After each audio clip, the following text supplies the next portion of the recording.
আসসালামু আলাইকুম। কলিং বিষয় মালয়েশিয়া, বরাবর মতো আমি আছি আর এস হৃদয়। তো ইতিমধ্যে সবাই জানেন আমি সোশ্যাল মিডিয়াতে কিছুদিন যাবত ধরে ভিডিও তৈরি করতেছি না। তো আমার অ্যাকচুয়ালি একটু প্রবলেম ছিল। তো পরবর্তীতে কোনো ভিডিওতে হয়তো শেয়ার করবো আপনাদের মাঝে।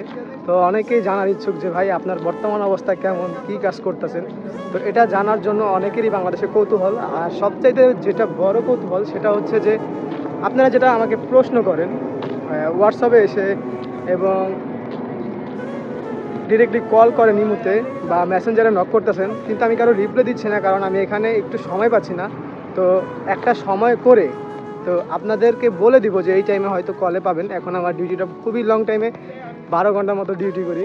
তো আজকের ভিডিওতে আমি যে বিষয়টা নিয়ে আমি আলোচনা করতে আসছি, আপনারা যেটা জানতে চান সেটা হচ্ছে ঈদের পরে কি মালয়েশিয়ার কলিং বিষয়, যেটা প্লান্টেশনের সাইট বা সকল সেক্টর খুলবে, এটা তো এজেন্সিরা আশা দিচ্ছে বা কতটুকু, বা যে নিউজটা এখন বর্তমানে ছিল যে মালয়েশিয়ার যে প্রধানমন্ত্রী মালয়েশিয়ার যে প্রবাস কল্যাণমন্ত্রী বাংলাদেশের, উনি আসবে। তো এটা নিয়েই চলতেছে একটা রাজনীতিক গুজব।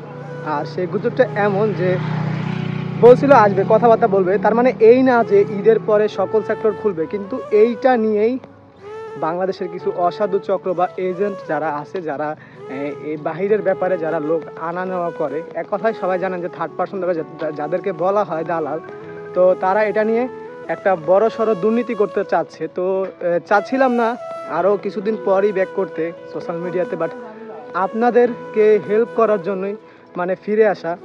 আর আপনারাও চান যে আমি আসি, তো আপনারা বরাবরের মতো এরকমভাবেই সাপোর্ট করবেন যে কী বিষয় বা কী নিউজ আপনারা জানতে চান।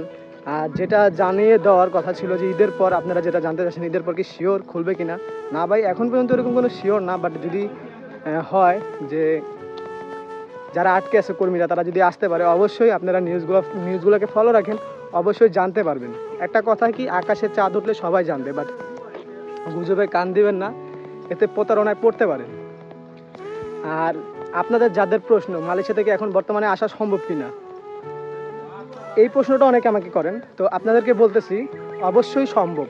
তো মানে কি বিষয় বা কোন ক্যাটাগরিতে মালয়েশিয়াতে এখন বর্তমানে আসা সম্ভব, তো এটা নিয়ে আমি এর পরবর্তী ভিডিওতে আমি আপনাদের মাঝে আলোচনা করব। তো সেই পর্যন্ত বলবো সবাই সাপোর্ট করে পাশে থাকবেন এবং যেভাবে আমাকে সাপোর্ট করতেছেন বা হোয়াটসঅ্যাপে নক করতেছেন, এভাবে করতে থাকবেন। তো দেখা গেছে আপনাদের ভালোবাসার কারণে হয়তো এখন পর্যন্ত এত বিপদ, এত বাধা অতিক্রম করার পরেই বারবার আপনাদের মাঝে ফিরে আসার ট্রাই করতেছি। যদি আপনারা ওইরকমভাবে সাপোর্ট করেন, অবশ্যই আসতে পারবো, আশা করা যায়। তো আজকের ভিডিওটা অতটা লং করব না, এখানেই শেষ করে দিব।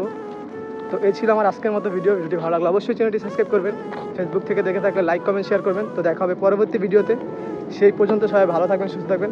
আল্লাহ হাফেজ। আর ভিডিও শেষ করার আগে একটা কথা, মাইক্রোফোন আনতে মনে ছিল না, বাট রাস্তা দিয়ে যাচ্ছিলাম একটা কাজে, তো মনে পড়ে গেল আপনাদের কিছু কমেন্ট বা কারো কলের কথাগুলো, তার জন্যই ভিডিওটা করলাম। এরপরে চেষ্টা করব প্রায় আগের মতো যে এরকম আমি রেগুলার ভিডিও আপলোড করতাম ওইরকম আপলোড করার। তো ভালো থাকেন, সুস্থ থাকেন, দেখা হচ্ছে পরবর্তী ভিডিওতে।